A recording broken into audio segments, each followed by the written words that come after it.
寻求连任的民进党台南市长候选人黄伟哲下晡来到下营上帝庙，伫台南市民进党党部主委潘新传以及市议员陈秋红、沈家峰、吴通良等人的陪同之下来参拜祈福，并宣布正式启动骑出来挺台南车队扫街。我们从10号开始请假，但事实上我们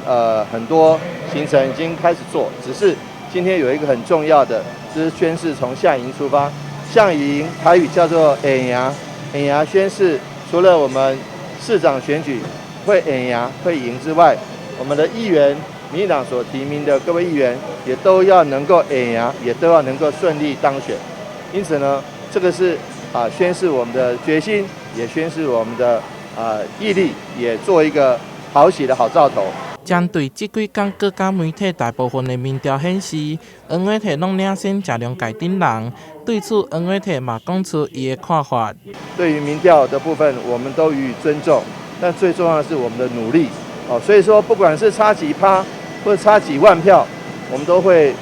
全力以赴，也不会因为说